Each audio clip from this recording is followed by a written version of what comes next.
कोणतंही कार्य करायचं म्हटल्यानंतर क्रमाला खूप महत्व आहे. क्रमाक्रमाने पुढे गेला ना, क्रमाक्रमाने पुढे सरकला ना, की त्याचा प्रवास यशस्वी होतो, आयुष्याचाही, जीवनाचाही आणि वाटेचाही. फक्त क्रमाक्रमाने पुढे सरकला पाहिजे, नाही का? शिक्षण घ्यायचं म्हटल्यानंतर क्रमाक्रमानेच जावं लागतंय ना. पहिलीतून दुसरीत, दुसरीतून तिसरीत, तिसरीतून चौथीत क्रमाक्रमाने पुढे सरकावं लागतंय. आमच्या आयुष्यामध्ये सुद्धा आम्ही वाटचाल करत असताना आम्हाला क्रमाक्रमानेच पुढे सरकावं लागतंय, नाही का? लहानपण आहे, कुमारत्व आहे, तरुणपण आहे, मग वृद्धपण आहे. क्रमाक्रमाने आम्हाला पुढे सरकावं लागतंय. तसं कुठलीही गोष्ट करायची म्हटल्यानंतर क्रमाला महत्व आहे. या ठिकाणी सुद्धा संतांनी, भगवंताने बरं का, श्री गुरूंनी आपल्याला क्रमाने प्रवास करण्याला विशेष महत्व दिलेलं आहे. अनुक्रमा आधारे आम्ही आमच्या संसारामध्ये, आमच्या घरामध्ये मुलगा म्हणून जर कार्य करत असू तर मुलगा म्हणून आमच्या वाट्याला आलेली कर्म काय आहेत ते आम्ही प्रामाणिकपणे केली पाहिजेत. बाप, वडील म्हणून जर आम्ही कर्म करत असू त्या ठिकाणी, तर आमच्या वाट्याला आलेली कर्म वडील म्हणून काय आहेत ते आम्ही प्रामाणिकपणे केली पाहिजेत. सून म्हणून जर आम्ही त्या ठिकाणी कार्य करत असू तर सून म्हणून आमच्या वाट्याला आलेली कर्म आम्हाला क्रमाने आणि व्यवस्थितरित्या प्रामाणिकपणे करता आली पाहिजेत. सासू म्हणून जर आम्ही कार्य करत असू तर त्या ठिकाणी, नवरा म्हणून जर कार्य करत असू तर त्या ठिकाणी, पत्नी म्हणून जर कार्य करत असू तर त्या ठिकाणी, ज्या पद्धतीने आम्ही आमच्या जीवनाची, संसाराची, आयुष्याची वाटचाल करत असताना ज्या पद्धतीने आम्ही जगत असू, वागत असू, त्या पद्धतीने, त्याप्रमाणे प्रामाणिकपणे कर्म करणं याला धर्म म्हणतात. होळीवर अर्थपूजा बांधण्या आधीच्या निमित्तानं आपण या ठिकाणी ही प्रवचन सेवा आयोजित केलेली आहे. आपल्या या भिवंडी तालुक्यातील आणि हे चावे गाव, आणि या चावे गावातील या पाटील परिवाराचे काका अर्थात पिताश्री कैलासवासी रविकांत अमृत पाटील काकांना 4/11/2024 रोजी देवाज्ञा झाली. त्यांचं अल्पशा आजाराने निधन झालं आणि त्यांच्या प्रथम पुण्य स्मरण दिनानिमित्त आपण या ठिकाणी ही प्रवचन सेवा आयोजित केलेली आहे. काकांच्या पश्चात काकांची मुलं असतील, अर्थात आमचे अक्षयदादा असतील, साक्षीताई असतील. त्याचप्रमाणे काकांच्या बद्दल जर सांगायचं झालं तर ही 5 जण भावंड ना. कैलासवासी अंकुश काका असतील, फेब्रुवारी 2025 रोजी त्यांचं निधन झालं. त्यानंतर कैलासवासी रविकांत काका असतील, श्री रमेश काका असतील, पुष्पात्या असतील, त्याचप्रमाणे कलावती आत्या असतील. अशा प्रकारे काकांचे पुतणे, त्याचप्रमाणे हा संपूर्ण पाटील परिवार आणि आप्तेष्ट. मला तरी वाटतंय की कमीत कमी 1 ते 1.5 महिना आधीच या पाटील परिवाराने संपर्क केला. अर्थात आमचे करंजोटीचे राजूदादा ठाकरे असतील, मला तरी वाटतं ह्या परिवाराचे जावई राजूदादा ठाकरे, त्यांनी संपर्क केला. त्याचप्रमाणे करंजोटीचे आमचे आत्माराम बाबा जाधव, त्यांनी संपर्क केला आणि या ठिकाणी ह्या पाटील परिवाराच्या या ठिकाणी आपल्याला पुण्यस्मरण दिनानिमित्त प्रवचन करण्याचा योग आला. खरं तर आम्ही या ठिकाणी जगत वागत असताना, आम्ही या ठिकाणी कार्य करत असताना विशेष करून आम्ही कसं जगलं पाहिजे, कसं वागलं पाहिजे याचा विचार आम्ही करायला हवा. कारण प्रत्येक गोष्ट जी आहे की नाही, प्रत्येक गोष्ट ज्याची मनुष्य अपेक्षा करतोय, कुठलीही गोष्ट म्हणा, ज्याची अपेक्षा आहे ना माणसाला, दादा याचं तोंड थोडं तिकडे करा, त्याचं तोंड इकडे केलं ते चुकीचं केलं तर तिकडेच करा. खरं तर साऊंड सिस्टम तुमची, तो पंखा आहे ना, तिथे हवा होता साऊंड.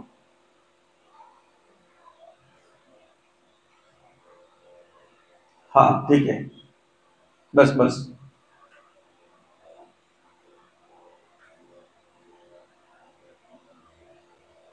खरं तर या ठिकाणी कार्य करत असताना आम्ही ज्याची अपेक्षा करतो,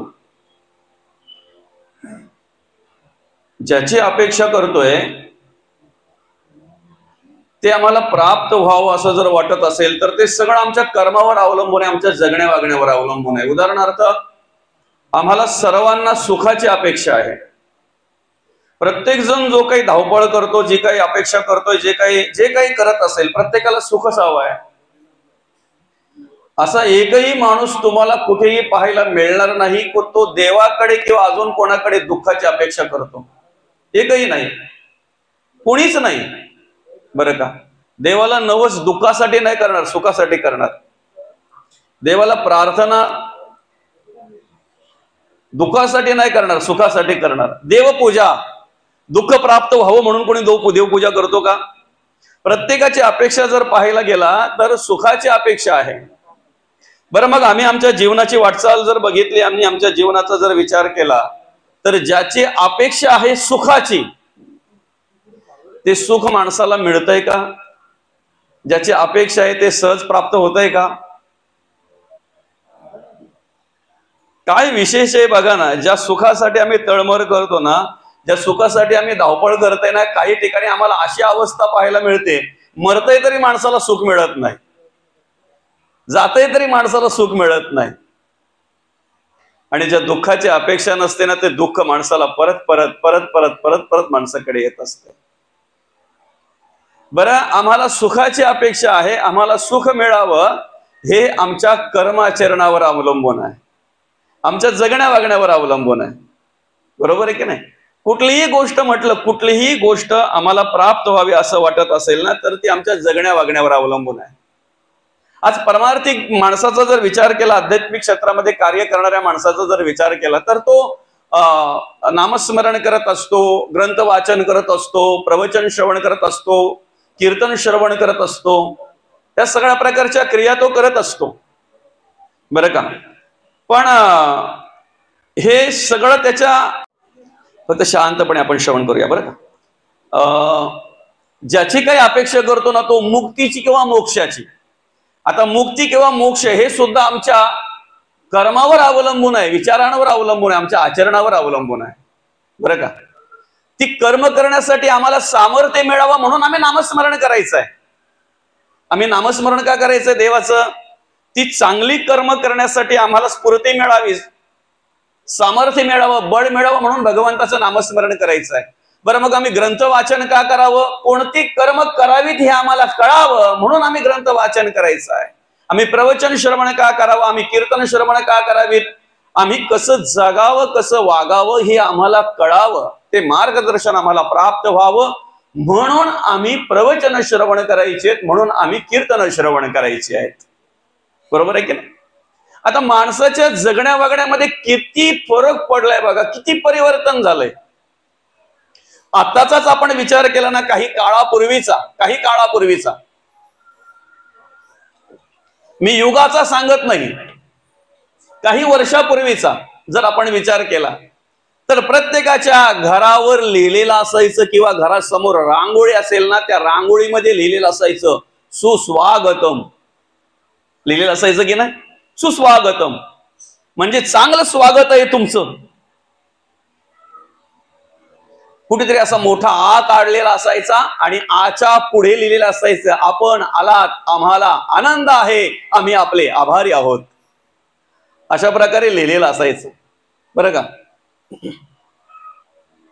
त्याच्यानंतर थोडासा बदल झाला, सु काढून टाकला माणसाने, स्वागतम सु काढून टाकला आणि स्वागतम लिहायला लागले. ठीक आहे, तिथपर्यंत पण ठीक आहे. पण त्याच्यानंतर जरा मनुष्य सुशिक्षित झाला ना, शिकला ना, सुस्वागतम हे गेलं, स्वागतम हे गेलं, वेलकम.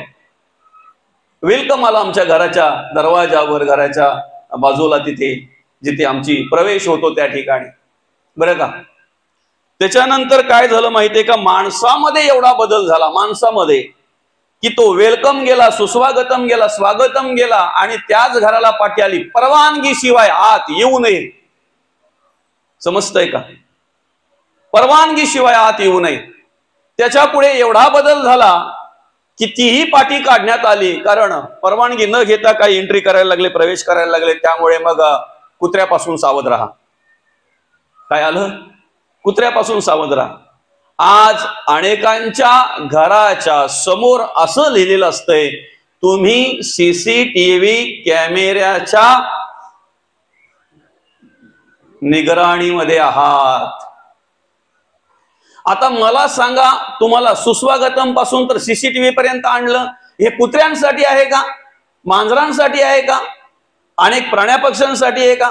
उंदीर कधी प्रवेश करतो तर मालकाला कळत नाही, मालकिनीला कळत नाही, काहीतरी खाल्ल्यानंतर बोलते बहुतेक उंदीर आलाय घरात, हो का? मग हे कोणासाठी? हा बदल कोणासाठी? माणसासाठी. जसा जसा माणसाच्या विचारामध्ये बदल होतो ना, जसं जसं माणसाच्या जगण्या वागण्यामध्ये बदल होतो ना, तसं तसं आम्हाला पुढचं दृश्य पाहायला मिळत आहे. विचार बदलले माणसाचे, जगणं वागणं बदललं. जगणं वागणं का बदललं? विचार बदलले ना. विचार बदलले, जगणं वागणं बदललं, राहणं बदललं माणसाचं. बरं का? पूर्वीचा जर विचार केला तर माणसं पैशाने कदाचित गरीब असतील, पण मनाने खूप श्रीमंत होती. म्हणून एका पंगतीमध्ये जर सगळी जेवायला बसली ना, तर 2च ग्लास असायची प्लास्टिकची, आणि एक तो मग असायचा, नाही का? यांनी पाणी पिलं की त्यांना द्यायचं, त्यांनी पाणी पिलं की त्यांना द्यायचं. कोणी असा विचार करत नव्हता त्यांनी तोंड लावलंय का वरून पिलंय. वरून पिणं हा विषयच नव्हता, पाणी वरून पिणं हा विषयच नव्हता. त्यांनी पिलेला ग्लास दुसऱ्याला जरी दिला तरी पण त्याला काही वाटत नव्हता, तो बिनधास्त प्यायचा. समजतंय ना? आज बाटली नुसती फोडून जरी दिली ना, मिनरल वॉटर आहे बरं का, पण बाटली जरी फोडून दिली ना तरी तो परत करतो, दुसरी बाटली दे, फोडून दिली बाटली. पंगतीत बसलेला माणूस. आम्ही बाकीच्या गोष्टीने संपन्न झालो, आम्ही बाकीच्या गोष्टीने श्रीमंत झालो, पण विचाराने आणि मनाने मात्र जर विचार केला अंतःकरणपूर्वक, तर आमच्या मनामध्ये काय विचार आहेत, आमच्या अंतःकरणामध्ये काय विचार आहेत, याचा जर विचार केला तर आम्हाला कळेल आम्ही कसं जगतोय, आम्ही कसं वागतोय. जसे जसे विचार बदलत गेले ना माणसाचे, तसं तसं माणसामध्ये परिवर्तन होत गेलं, तसं तसं माणसामध्ये बदल होत गेला. आज सर्वत्र जर पाहायला गेलं तर आमच्या मनामध्ये एक विचार येतो की सगळं बदललंय. आता सगळं बदललंय म्हणजे नक्की तरी काय बदललंय बरं? जर अंतःकरणपूर्वक विचार केला तर पृथ्वी तीच आहे, आप तेच आहे, तेज तेच आहे, वायू आकाश तेच आहे, काही बदललं नाही. पृथ्वी तीच आहे का? तर भगवान श्रीराम प्रभूंनी केलेलं कार्य आजही आम्हाला पाहायला मिळत आहे. भगवान श्रीकृष्णांनी केलेलं कार्य आजही आम्हाला पाहायला मिळत आहे. पांडवकालीन मंदिर आजही आम्हाला पाहायला मिळतात. पृथ्वी तीच आहे. सूर्य, त्यांना ज्यांनी प्रकाश दिला तोच सूर्य आज आम्हाला प्रकाश देतोय. आप, वायू, आकाश तोच आम्हाला सांभाळतोय बरं का, तोच आम्हाला सांभाळतोय. आणि म्हणून मग जर पाहायला गेलं तर बदललं ते नक्की काय? आम्ही म्हणतोय बदल झाला, मग नक्की बदललं ते काय? त्यावेळेलाही चिकूला चिकूचे यायचे, आजही चिकूला चिकूचे येतात.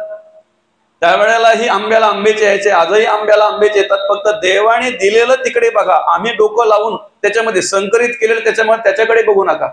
आमची बुद्धी वापरून त्याच्यात जे जे संकरित केले ते बघू नका. भगवंताने ज्या पद्धतीने दिले त्या पद्धतीने जर आम्ही स्वीकारलं तर आजही सृष्टी त्याच पद्धतीने आहे. सृष्टीतले प्राणी पक्षी त्याच पद्धतीने कार्य करतात, त्यावेळी सुद्धा जसे करत होते तसे. मग नेमकं आम्ही बोलतोय युग बदललं, काळ बदलला, सृष्टी बदलली. सृष्टी नाही बदलली. युग तेव्हा बदललं जातंय ज्या वेळेला माणसाची कर्म बदलली जातात. जशी जशी माणसाची कर्म बदलत गेली ना, तसं तसं युग बदलत गेला. आम्ही म्हणतोय तसं तसा काळ बदलत गेला, तशी तशी सृष्टी आम्हाला बदललेली दिसायला लागली. खरं तर सृष्टी बदलली नाही, सृष्टी आहे तीच आहे. प्राणी पक्षी त्यावेळेला जशी कर्म ज्या पद्धतीने कार्य करत होते त्याच पद्धतीने आजही कार्य करतात. त्याच वेळेला जसे करत होते तसे आजही करतात. बदललंय ते काय? जशी माणसाची कर्म बदलली ना, जसं माणसाचं राहणं, जगणं, वागणं बदललं ना, तसं आम्हाला सगळं बदललेलं पाहायला मिळत आहे. म्हणून आम्हाला जर बदल घडवायचा आहे ना, आम्हाला जर बदलायचं आहे ना, तर महत्वाचा विषय असा आहे की आमचे विचार बदलले पाहिजे. विचार बदलले पाहिजे. सुख हवं आहे हे आमच्या कर्माचरणावर अवलंबून आहे. आम्हाला मुक्ती हवी आहे, आमच्या कर्माचरणावर अवलंबून आहे. आम्हाला मोक्ष हवा आहे. मौली म्हणतात, देखे अनुक्रम आधारे स्वधर्मो जो आचरे तो मोक्षो तेणे व्यापारी निश्चित पावे. म्हणजे मोक्षही जर आम्हाला हवा असेल, आम्हाला मोकळही जर व्हायचं असेल, तर त्यासाठी आम्ही आमच्या जगण्या वागण्याचाच विचार केला पाहिजे, आमच्या कर्म आचरणाचाच विचार केला पाहिजे, आम्ही कसं जगतोय वागतोय. आणि म्हणून मग आम्हाला काय केलं पाहिजे, आम्ही विचाराने बदललो पाहिजे. माणूस काय करतोय माहितीये का, बदलतोय रंगाने, कपड्याने, वरच्या अंगाने बदल घडवतोय. मनुष्य बदलला जातोय. काही गोष्टी सहज बदल घडतात, काही गोष्टीत सहज बदल घडतात. आमचं अगदी आम्ही लहान होतो, लहानाचा मोठा केव्हा झालो, लहानपणातून तारुण्य अवस्था आम्हाला कशी प्राप्त झाली ते आम्हालाही कळलं नाही. तो सहज गुण आहे, सहज गुण आहे. आता तारुण्य अवस्थेत आम्ही कार्य करतोय, पुढे वृद्धापकाळ येणार आहे, कसा येतोय आम्हालाही कळत नाही. जसं जसं माणसाचं आयुष्य पुढे पुढे सरकत जातंय ना, तसं तसं माणसाची ती क्रिया बदलत जाते. पण जरी लहानाचा तरुण झाला, तारुण्याचा वृद्ध झाला, तरी सुद्धा माणसाचे विचार बदलले का, विचार बदलतात का, विचाराने बदलतो का, हे महत्वाचं आहे. आम्ही वरच्या अंगाने बदललो, आम्ही कपड्याने बदललो, आम्ही वरच्या अंगाने वेशभूषा केली, रंगरंगोटी केली, वरून साधू दिसण्याचा प्रयत्न केला.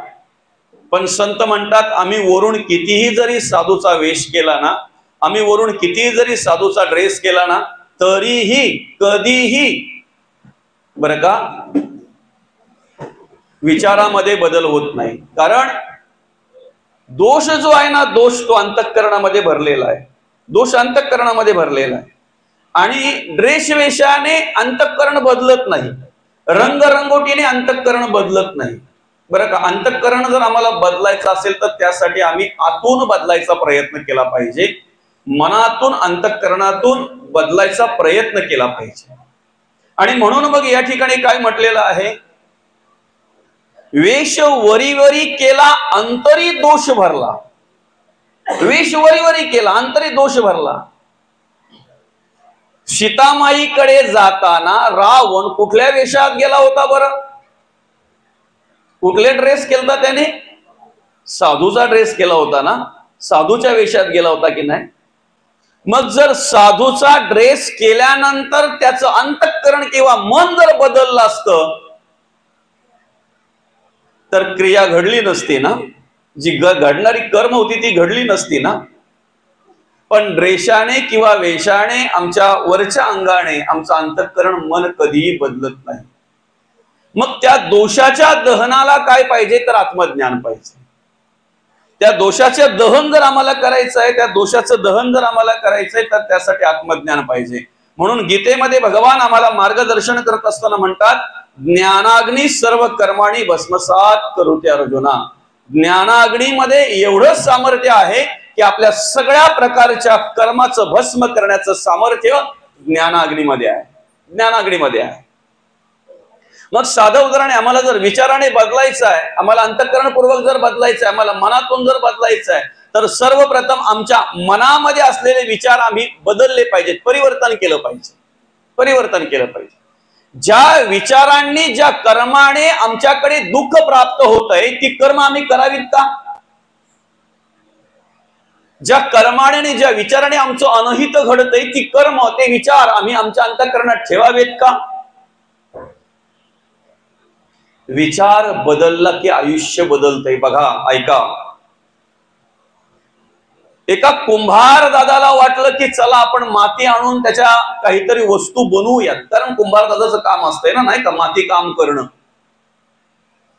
आणि त्याने आपली बैलगाडी काढली माती आणण्यासाठी. तो ज्या वेळेला त्या शेतावर पोहोचला माती आणायला, त्यावेळेला ती माती खोदता खोदता तो विचार करायला लागला, माती अतिशय चांगली आहे, मस्त आहे, ह्या मातीची आपण काय बनवायचं, ही माती घरी नेऊन आपण या मातीचं काय बनवायचं, आता काय बनवायचं, काय बनवायचं असा विचार करता करता त्याच्या मनामध्ये असा विचार आला की एवढ्याच मातीचे जास्त पैसे मिळावेत असं जर वाटत असेल तर ह्या मातीचं आपण चिलीम बनवू. काय बनवू? चिलीम माहिती आहे ना? चिलीम कशाला म्हणतात माहिती आहे? चुलीमध्ये फुंकर मारायला वापरतात ती का? नाही ना. गांजा ओढायला जी वापरतात ना नळी, त्याला चिलीम म्हणतात, बरं का? आणि त्याने ठरवलं की ह्या मातीचे अधिक पैसे यावेत असं जर वाटत असेल तर काय करावं आपण? चिलीम बनवायची. कारण बाकीच्या सगळ्या गोष्टी घेताना आम्ही किंमत करतो, पार पणत्या घेताना सुद्धा आम्ही किंमत केली की ना. दिवे पणत्या घेताना ते 10 रुपये पणती बोलले, आम्ही डायरेक्ट 5 पासून सुरुवात केली. मागच्या वर्षी 5 रुपयाला नेली होती, नाही का? आम्ही मडकी घेताना ही किंमत करतो. मडक्याचं 100 रुपये जर सांगितलं तर आम्ही 50 पासून सुरुवात करतो. आणि उलट बोलतो पण मातीचा तर आहे, त्याला काय लागतंय. आम्ही पणत्या घेताना, मडकी घेताना, माठ घेताना, नाही का, इतर गोष्टी करताना आम्ही किंमत करतो. आमचा वेळ भले 5-10 मिनिटं गेला तरी हरकत नाही, पण 5-10 रुपये वाचतात ना, याच्यात आम्हाला आनंद आहे. चिलीम घेणारा किंमत करीत बसतो का? मागतो काय ना घेतो काय तर त्याचं त्याला कळत नाही. त्याने 50 सांगितले ना, 100 घे, गप बस, हे घे, चल चाललो. आणि म्हणून मग त्याने विचार केला की चिलीम असं आहे की जेवढे पैसे मागू तेवढे मिळतात. विशेष म्हणजे एवढ्याच मातीच्या जास्त बनतील. एका मडक्याच्या माती, एका मडक्याला जेवढी माती लागते तेवढ्या मातीमध्ये कितीतरी बनतील ना. म्हणून मग त्याने विचार केला की आपण या मातीचं काय करायचं, न्यायचं आणि चिलीम बनवायच्या, भरपूर पैसे येतील. त्याने ती माती भरेपर्यंत त्याच्या मनामध्ये तोच विचार होता, गाडीमध्ये ती घरी आणेपर्यंत तोच विचार होता, त्या मातीमध्ये पाणी ओतेपर्यंत तोच विचार होता की आपण या मातीच्या चिलीम बनवायच्या. आपण ऐका, ज्या वेळेला ती माती पायाने तुडवायला घेतली ना, मळायला घेतली ना, तेव्हा मात्र त्याचा विचार बदलला. काय विचार आला? नको, चिलीम बनवण्यापेक्षा आपण मडकीच बनवूयात. समजतंय ना? त्याच्या मनात काय विचार आला? नको, चिलीम बनवण्यापेक्षा आपण काय करूयात, मडकीच बनवूयात. भले कमी होतील, कमी पैसे येतील, पण चालेल. कारण नको ते हे करण्यापेक्षा, नाही का, ते चिलीम वगैरे बनवण्यापेक्षा आपण मडकी बनवूयात. म्हणून त्याने काय केलं माहितीये का? मस्त किती माती मशागत केली, मस्त तिची ती तयार केली, तिला मडकी बनवलीत, मस्त त्या आव्यामध्ये भाजलीत, त्यांना मस्त पक्की मडकी झालीत. आणि आता विकायला सुरुवात केली. विकायला सुरुवात केल्यानंतर त्यातलाच एक मडका त्या कुंभार दादाला बोलतोय, कुंभार दादा, ए दादा, ज्या वेळेला तू माती खोदायला गेला, आणायला गेला, त्यावेळेला तुझ्या मनामध्ये काय विचार होता? या मातीचं काय करायचं? म्हणे चिलीम बनवायचं. अधिक पैसे मिळतील म्हणून माझ्या मनामध्ये विचार आला चिलीम बनवायचा. दादा, तू माती घरी आणली त्यावेळेला तुझ्या मनामध्ये काय विचार होता? म्हणे चिलीम बनवायचं. त्या मातीमध्ये पाणी टाकेपर्यंत तुझ्या मनामध्ये काय होता? म्हणे चिलीम बनवायचा. मग म्हणे नाही, ज्या वेळेला मी तुडवायला, ती मळायला सुरुवात केली ना माती, त्या वेळेला माझं विचार बदलला. आणि मग म्हणे मी काय केलं, चिलीम बनवण्याच्या ऐवजी मडकी बनवली. तो मडका बोलतो, ती माती बोलते, ऐक ना रे दादा, ऐक ना दादा, माती तीच आहे, माती काही वेगळी नाही आहे. ज्या उद्देशाने तू घरी आणलेली ना माती, तीच माती आहे, माती बदलली नाही, माती बदलली नाही. पण जर तू त्या मातीच्या चिलीम बनवल्या असत्या ना दादा, मी तर जळालेच असते, पण ज्याच्या हातात गेले असते ना त्यालाही जाळलं असतं, त्यालाही जाळलं असतं. चिलीम जर बनवले असते ना दादा, मी तर जळालेच असते, मला तर जळावंच लागलं असतं, पण ज्याच्या हातात गेले असते ना त्यालाही जाळलं असतं, त्यालाही जाळलं असतं. पण एक विचार बदलला तुझा, आज मीही थंड आहे आणि ज्याच्या घरात जाते त्यालाही थंड करते. हा विचारामध्ये परिवर्तन आहे, हा विचारामध्ये बदल आहे. आम्हालाही जर कुठेतरी परिवर्तन व्हावं असं वाटत असेल ना, बदल घडावा असं वाटत असेल ना, तर त्यासाठी आम्हाला सुद्धा कुठेतरी विचार बदलला पाहिजे. ज्या दिवशी विचाराने आम्ही बदलू ना, त्या दिवशी आमच्या अंतःकरणामध्ये, आमच्या मनामध्ये परिवर्तन झाल्याशिवाय राहणार नाही. आणि म्हणून आम्हाला जर विचाराने बदलायचं आहे तर त्यासाठी आधी आम्हाला मार्गदर्शन हवं आहे, काय केलं पाहिजे, काय नाही केलं पाहिजे. ते ज्ञान प्राप्त करून घेतलं पाहिजे. आम्ही कसं जगावं, कसं वागावं, त्याचा विचार आम्ही करायला पाहिजे, त्याचा विचार आम्ही करायला पाहिजे. बीज अग्नीने भाजले त्याचे वाढणे खुंटले, ज्ञात्यास पैसे झाले वासना बीज. ज्ञानाची काय गरज आहे आम्हाला? आम्ही का ज्ञान प्राप्त करून घेतलं पाहिजे? आम्हाला का ज्ञानाची काय गरज आहे? आम्हाला ज्ञानामध्ये एवढं सामर्थ्य आहे की तुमचं वासनेचं बीज असू द्या, विचारांचं बीज असू द्या, कर्माचं बीज असू द्या, गुणांचं बीज असू द्या, त्याच्यामध्ये परिवर्तन घडवण्याचं काम ते ज्ञानाग्नी करत असते. ज्ञानाग्नी करत असते. बरं का? आम्ही जर एखादा कुठलं तरी भाजीपाला लावायचा असेल, तुमच्याकडे लावतात का भाजीपाला? इकडे घोसाली वगैरे लावतात, पूर्वी लावत असतील नाही का? कारळी, घोसाली लावतात. आता काही शेतकरी जे आहेत ते शेती करतात, अजून काहींना आवड आहे ते करतात. बरं का?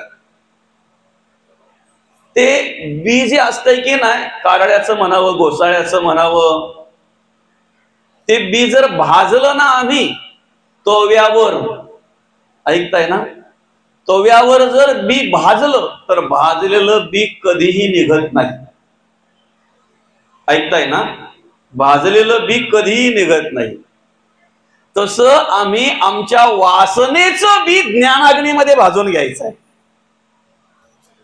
कितीही कोणी खत पाणी घातलं ना तरी निघता कामा नये. तसं आम्ही गुणांचं बी, आमच्या कर्माचं बी ज्ञानाग्नीमध्ये भाजून घ्यायचं आहे. म्हणजे जेणेकरून कितीही कसल्याही प्रकारचं वातावरण निर्माण झालं ना तरीही ती वाईट कर्म आमच्याकडून घडणार नाहीत, ते वाईट विचार आमच्या अंतःकरणामध्ये येणार नाहीत, ते वाईट गुण आम्हाला स्पर्श करणार नाहीत. त्यासाठी आम्ही काय करायचं आहे? काम, क्रोध, लोभ, मद, मत्सर, दंभ, संशय, चिंता, असूया, अद्वया, भावना, कल्पना, इष्णा, वासना, आशा, ममता, तृष्णा ह्यांचं जे बीज आहे ना ते भाजून घ्यायचं आहे. मग काय होईल माहितीये का? भाजून घेतलं ना की आम्हाला जसं पाहिजे तसं राहता येईल. आम्हाला जसं वाटतंय ना तसं राहता येईल. आम्हाला जे हवं आहे ते प्राप्त करून घेता येईल. जर त्यांचं त्या पद्धतीने वागणं जगणं झालं तर, त्यांच्याकडून त्या पद्धतीने कर्म केलीत तर, करून घेतलीत तर. बरं का? आता दुर्दैव काय बघा, माणसाला भगवंताने विशेष बुद्धी दिलेली आहे. बघा, हे सुदैव आहे. दुर्दैव नंतर बघू आपण. भगवंताने विशेष बुद्धी माणसाला दिलेली आहे ना. जगण्या वागण्याची अक्कल कोणाला दिलेली आहे? स्वतंत्र कोणाला दिलेला आहे? माणसाला दिलेला आहे. चारही वाचा माणसाला दिलेल्या आहेत. परा, पचंती, मध्यमा आणि वैखरी चारही वाचा माणसाला दिलेली आहेत, नरद्याला दिलेली आहेत. बरं का? आणि उभ्या कण्याचं निर्माण केलेलं आहे, विशेष बुद्धी दिलेली आहे, जगण्याचं स्वतंत्र दिलेलं आहे. नवे नवे 83,99,999 योनी जे कार्य करू शकत नाही ते कार्य मनुष्य करू शकतो. एवढं सामर्थ्य, एवढं बळ या नरदेहाला भगवंताने दिलेलं आहे. भगवंताने दिलेलं आहे. बरं का? आज सगळ्या प्राण्या पक्ष्यांकडून मनुष्य खेळ करून घेतो. सगळ्या प्राण्या पक्ष्यांकडून मनुष्य खेळ करून घेतो. पण माणसाकडून खेळ कोण करून घेतो हे माणसालाच कळत नाही. बरं का? आता तो काम, क्रोध, लोभ, मद, मत्सर, दंभ, संशय, चिंता, असूया, अद्वया, भावना, कल्पना, इष्णा, वासना, आशा, ममता, तृष्णा या सगळ्या आधी करून सगळेच विषय जे भगवंताने आपल्याला दिलेले आहेत ते चांगल्यासाठीच दिलेले आहेत ना. सृष्टीतील कुठली अशी गोष्ट आहे की ती वाईटासाठी निर्माण केले, माणसाचं वाईट व्हावं म्हणून निर्माण केलं, असं काही नाही. फक्त त्याचा वापर कुठे आणि कसा करावा हे आपल्याला कळलं पाहिजे. बरं का? त्याचा वापर कुठे आणि कसा करावा हे आपल्याला कळलं पाहिजे. मला सांगा, माचीस घरात आणलेली आहे चांगल्यासाठी की वाईटासाठी?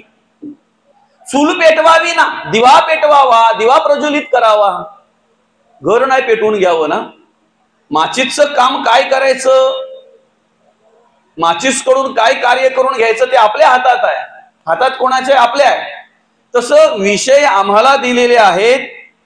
बरं का? आमच्या अंतःकरणामध्ये ते निर्माण केलेले आहेत. त्यांच्याकडून काय कर्म करून घ्यावीत हे आमच्यावर अवलंबून आहे. हे आधारित आमच्यावर आहे. संध्याकाळच्या वेळेला आता आपल्या खेड्यापाड्यामध्ये अधिक करून नाही पाहायला मिळत, पण शहरामध्ये जर कधी गेलात ना तर संध्याकाळच्या वेळेला रस्त्यावर कुत्री फिरवायला नेताना बरीच माणसं पाहायला मिळतात, आहे की नाही? बघितल्यात कधी? पुढे कोण असतो, माणूस की कुत्रा? कुत्रा पुढे असतो.